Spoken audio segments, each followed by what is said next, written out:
Allahu Akbar. Allahu Akbar.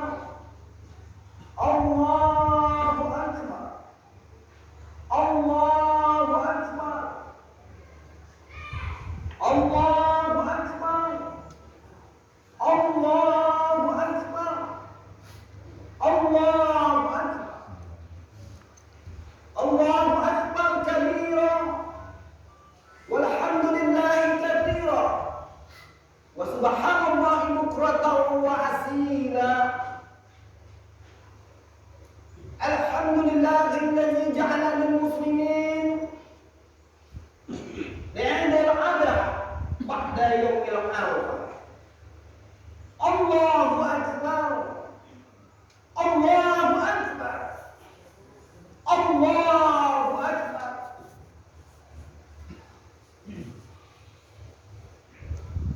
Asyhadu an la ilaha illallah wahdahu la syarika lah.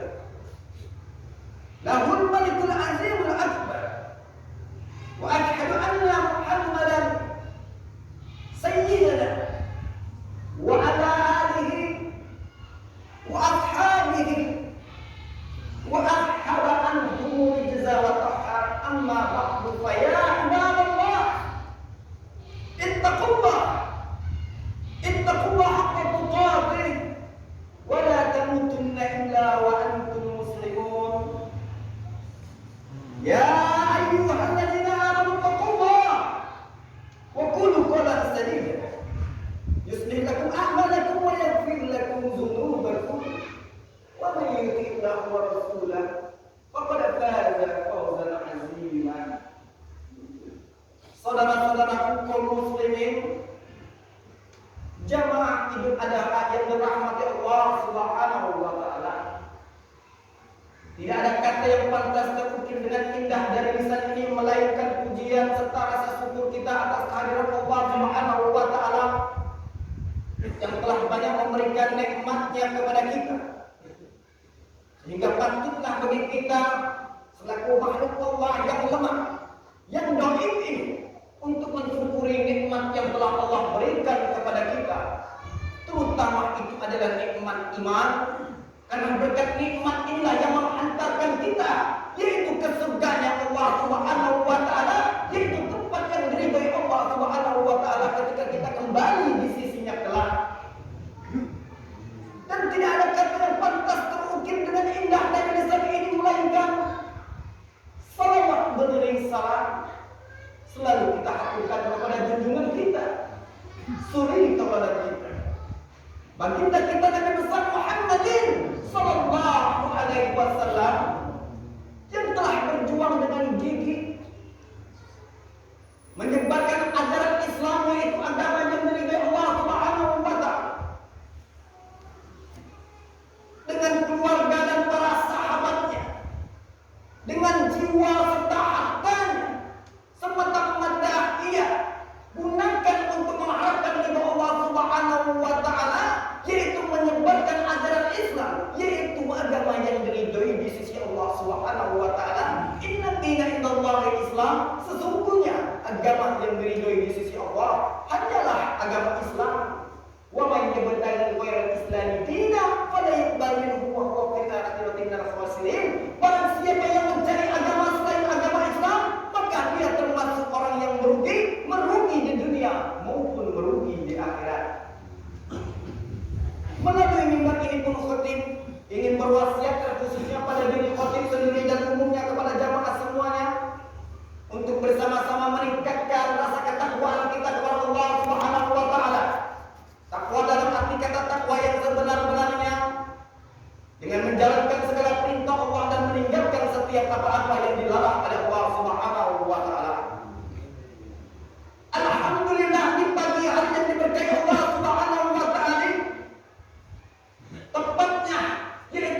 sebagai pernyataan dan pengakuan kita di dalam hati bahwa Allah Subhanahu wa taala yang Maha benar, bahwa Allah yang Maha segala-galanya yang patut kita sembah. Takbir yang kita ucapkan bukan hanya gerakan bibir tanpa arti, merupakan pengakuan di dalam diri yang menyentuh, menggetarkan relung-relung jiwa manusia yang beriman, yaitu mengharapkan ridho Allah Subhanahu wa taala. Mudah-mudahan kita semua termasuk hamba Allah yang diridhoi Allah Subhanahu wa taala. Melalui mimbar ini pun saya ingin memperingatkan kepada kita semua, marilah kita bersama-sama menundukkan kepala kita di hadapan Allah Azza wa Jalla yang Maha segala-galanya. Campakkan jauh-jauh sikap kecongkakan, sikap kesombongan, iri dengki hati yang menyelimuti hati kita, dan dapat menjauhkan kita dari rahmat dan karunia Allah Subhanahu wa taala. Sebab apapun kebesaran yang kita sandang, kita kecil di hadapan Allah. Betapapun hebat kuatnya kita lemah di hadapan Allah Subhanahu wa taala. Betapapun besar pengaruh dan kekuasaan kita di muka bumi ini, namun kita tidak berdaya dalam genggaman Allah Subhanahu wa taala yang Maha segala-galanya.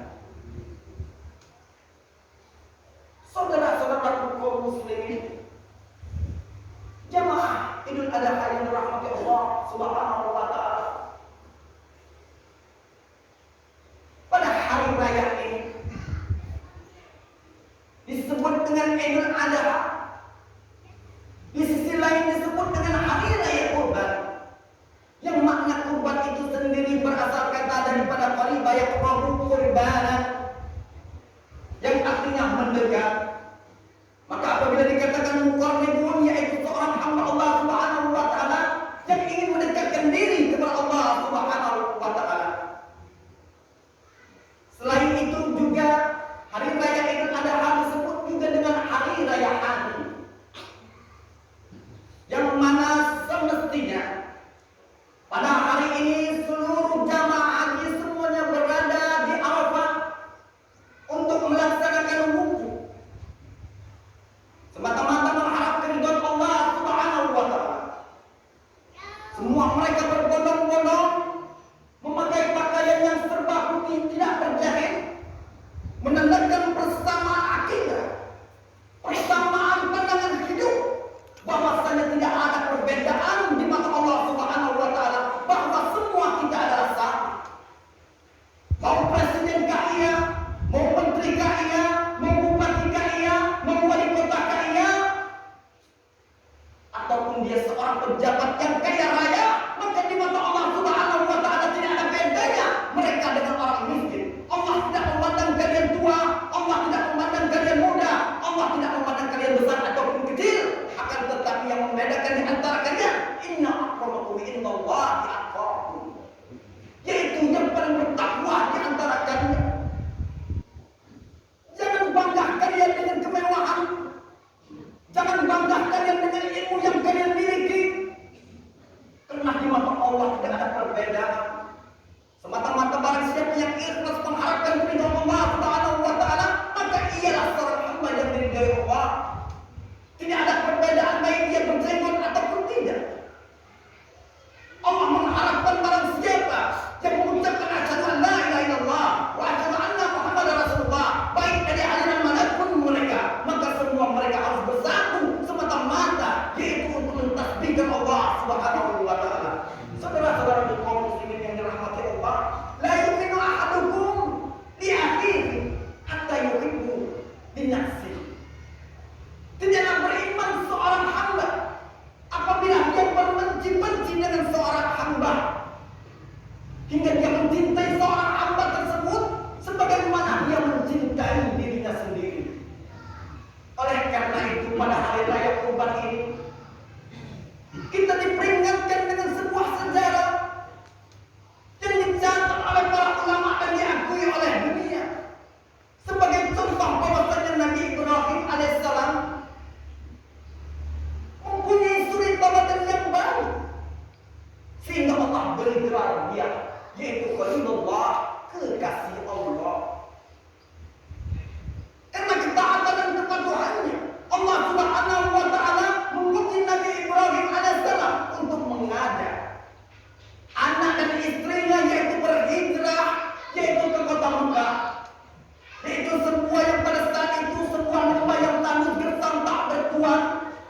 Tak ada satupun kehidupan yang ada di sana.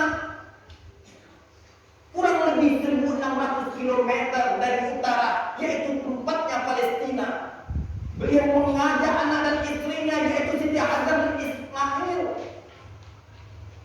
untuk menjalankan perintah Allah Subhanahu wa taala, menempatkan anak dan istrinya di sebuah lembah yang gersang tak bertuan itu yang kita sebut dengan kota Mekah. Maka ketika sampai di kota Mekah, Siti Hajar pun berkata kepada Ibrahim, "Wahai Ibrahim, apakah engkau akan meninggalkan saya dan anakku di tempat negeri yang gersang tak bertuan ini?"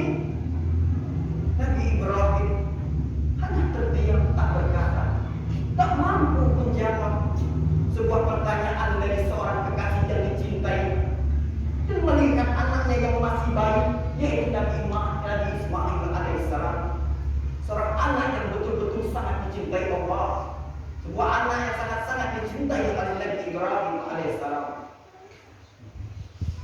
Maka Siti Hajar pun mengulangkan pertanyaan tersebut, "Wahai Ibrahim, apakah kau akan meninggalkan saya dan anakku ini di negeri yang tandus dan gersang tak bertuan ini?" Nabi Ibrahim pun masih tetap terdiam tak mampu berkata. Sehingga Siti Hajar pun mengubah pertanyaannya lalu berkata kepada Ibrahim, "Wahai Ibrahim kekasihku, apakah engkau meninggalkan saya dan anakku di negeri yang tandus dan gersang tak bertuan ini semata-mata menjalankan perintah Allah Subhanahu wa taala?" Maka Nabi Ibrahim pun menjawab, "Benar wahai kekasihku Siti Hajar." Wahai Ibrahim, lanjut daripada Siti Hajar, seorang istri yang soleh, yang patuh kepada Allah Subhanahu wa taala, berkata, "Wahai Ibrahim, jika memang benar itu adalah perintah Allah, maka lakukanlah, kerjakanlah. Jika Allah yang memerintahkanmu, maka Allah pula yang akan menjamin kehidupan kami, rezeki kami, yaitu keadaan kami di negeri ini." Maka Nabi Ibrahim pun meninggalkan anaknya. Ibnu Abbas pun meriwayatkan bahwasanya ketika Nabi Ibrahim meninggalkannya, maka tidak lama kemudian yaitu bekal daripada Siti Hajar pun mulai habis. Sementara Ismail pun mulai menangis-nangis karena kehausan. Maka Siti Hajar pun berlari untuk mencari air dari Bukit Sofa ke Bukit Marwah sebanyak 7 kali. Sehingga ini pun dijadikan sebuah tradisi dalam menjalankan yaitu ibadah haji dan ibadah umroh. Saudara-saudara kaum muslimin yang dirahmati Allah Subhanahu wa taala, sebuah keberkahan yang Allah berikan kepada orang yang taat kepadanya. Maka apa yang dikerjakan oleh Siti Hajar sampai saat ini pun tetap dikerjakan bagi yaitu jamaah haji dan jamaah umroh sebagai bentuk pelajaran bagi seorang umat muslim sehingga dapat memetik sebuah hikmah dan pelajaran untuk kita terapkan dalam kehidupan kita sehari-hari. Oleh karena kepatuhan dan ketaatan inilah, maka Allah Subhanahu wa taala memberikan gelar Khalilullah, yaitu kekasih Allah kepada yaitu Nabi Ibrahim alaihissalam.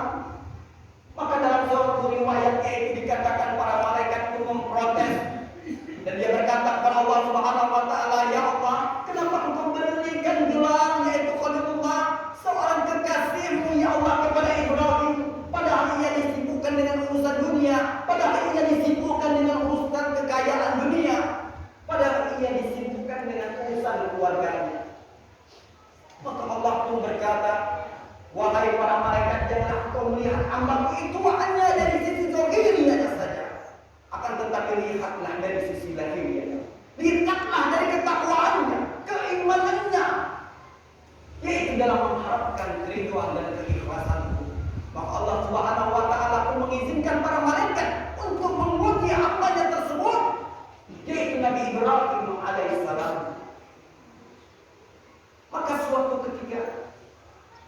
kitab Miskatul Anwar diterangkan bahwasannya Nabi Ibrahim alaihissalam ini mempunyai yaitu 1000 ekor domba, 100 ekor onta, dan 300 lembu.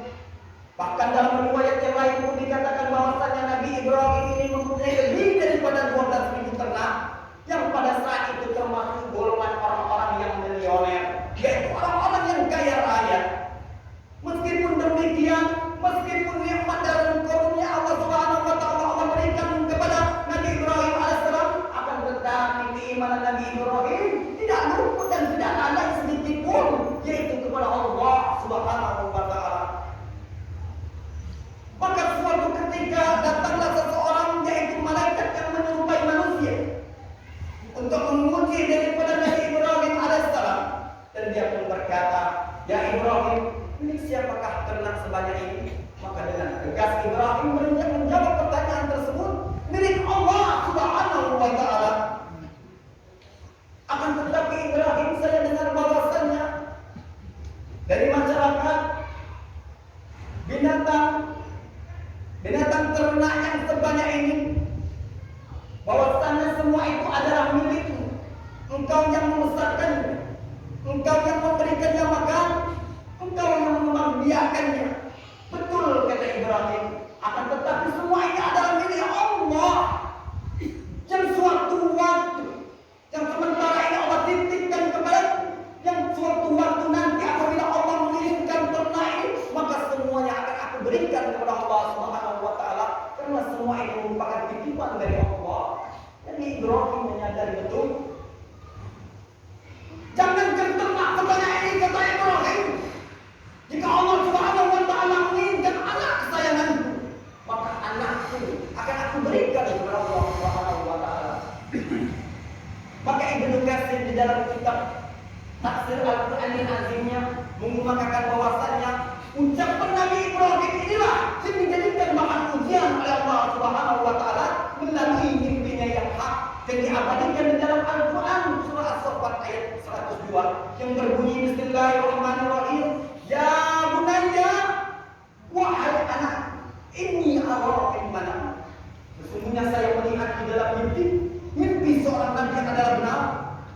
Inni asbabuka, yaitu Allah Subhanahu wa taala memerintahkan kepadaku untuk menyembelihmu. Fanzur madza tara.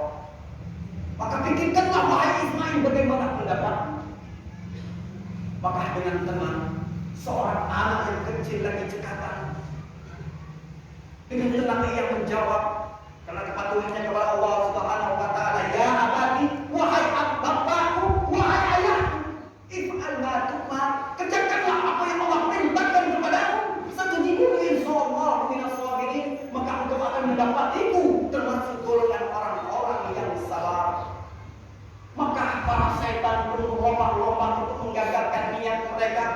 Allah datang kepada Ibrahim, akan tetapi setan pun datang kepada Ibrahim, akan tetapi bujuk rayuan daripada setan tersebut tidak mempan karena keimanan Ibrahim alaihissalam. Maka ia pun datang kepada Ismail untuk menggagalkan niat daripada ayahnya. Maka tidak mempan juga untuk dirayu. Kemudian dia datang kepada Siti Maryam. Kemudian dia datang kepada Siti Hajar untuk menggoda daripada Siti Hajar, menggagalkan niat daripada kedua orang tersebut, yaitu Nabi Ibrahim dan Ismail alaihissalam. Lalu Siti Hajar pun berkata, "Ini adalah perintah Allah. Jika Allah menginginkan anakku, maka akan aku berikan. Jangankan anakku untuk disembelih," kata Siti Hajar. "Jika Allah menginginkan saya pun disembelih, maka saya pun ridho untuk disembelih sebagai gantinya daripada Ismail alaihissalam." Maka mereka pun mengambil batu melempar kepada setan tersebut, dan setan pun lari belakang. Dan hal ini pun diabadikan Allah Subhanahu wa taala sebagai rangkaian dalam melaksanakan ibadah haji, yaitu melempar jumroh, ular, Wusto dan akobah yang kita laksanakan di Mina. Saudara-saudara kaum muslimin yang dirahmati Allah Subhanahu wa taala. Singkat cerita, setelah sampai Ismail alaihissalam di suatu lembah dan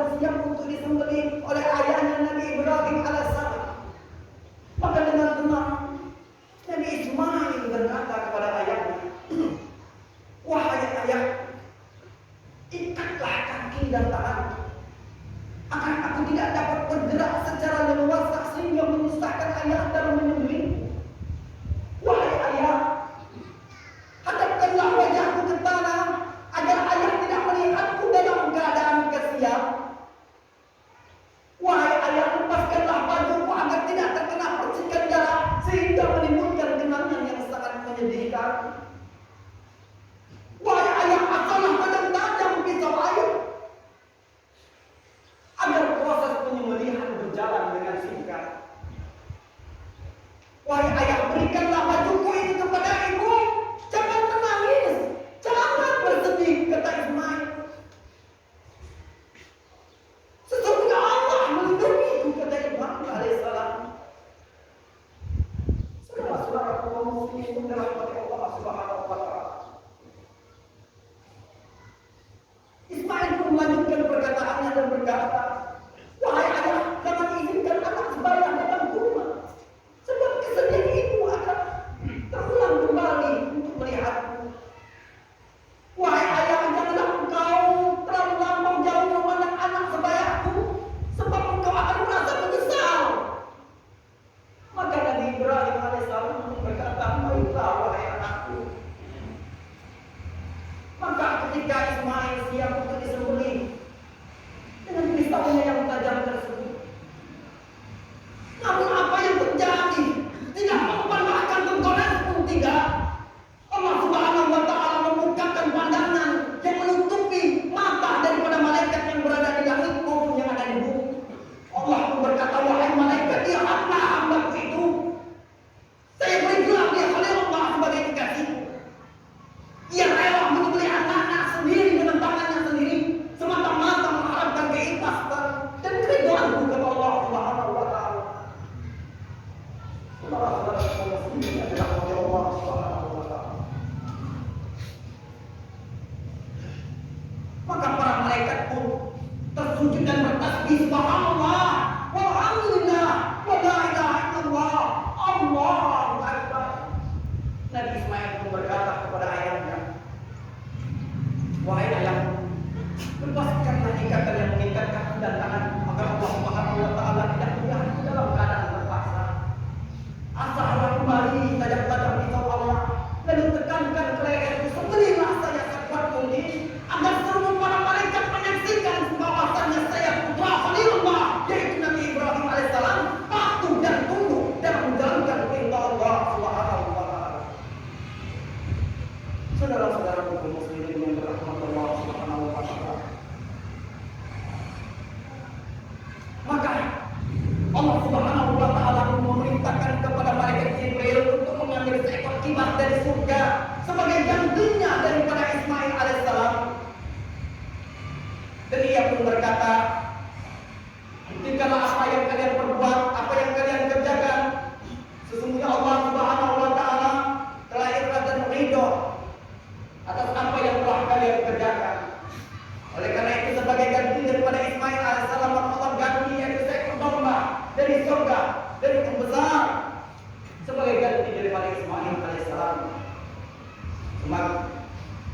Sehingga diabadikan Allah Subhanahu wa taala dalam surah As-Saffat, wa fadainahu bidzabhin azim, kami ganti penyembelihan tersebut dengan penyembelihan yang besar, yaitu seekor domba. Wa ta'ala alaihi fil akhirin, maka kami abadikan Nabi Ibrahim alaihissalam namanya, diangkat derajatnya di dunia sampai akhirat kelak. Pujian apa itu kepada Ibrahim? Yaitu salamun ala Ibrahim, keselamatan atas Ibrahim. Dan selalu kita ucapkan, wajib kita ucapkan ketika kita bersalawat, Allahumma shalli ala sayyidina Muhammad wa ala ali sayyidina Muhammad kama shallaita ala sayyidina Ibrahim wa ala ali sayyidina Ibrahim. Saudara-saudara kaum muslimin yang dirahmati Allah Subhanahu wa taala. Maka para malaikat Jibril pun takjub dengan apa yang mereka kerjakan. Seorang hamba yang taat kepada Allah Subhanahu wa taala. Maka malaikat Jibril pun berkata, Allahu akbar, Allahu akbar. Maka disambut oleh Ibrahim, la ilaha illallah, Allahu akbar. Disambut juga oleh Ismail, Allahu akbar, walillahil hamd. Sebuah dialog yang sangat menusuk hati, yang merefleksikan keimanan yang amat dalam dan pancar sifat tawakal yang begitu tinggi. Hanya Allah lah yang maha mematikan, hanya Allah lah yang maha menghidupkan, hanya Allah lah yang maha segala-galanya. Saudara-saudara kaum muslimin yang dirahmati Allah Subhanahu wa taala, Allah tidak memerintahkan kepada kita untuk memotong anak kita. Allah tidak memerintahkan kepada kita untuk memotong keluarga kita.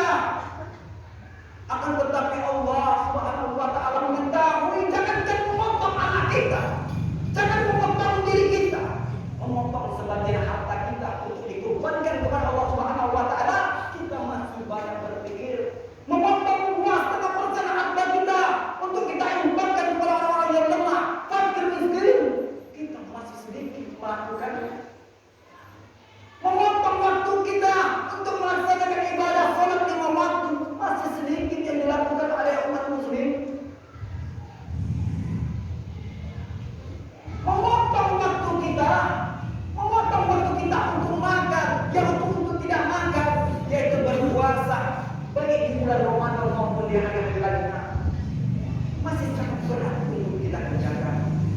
Oleh karena itu Allah Subhanahu wa Ta'ala memberikan sebuah contoh kepada kita. Jika kita ingin termasuk hamba Allah yang bertakwa, maka tirulah yaitu suri tauladan daripada Nabi Ibrahim alaihissalam.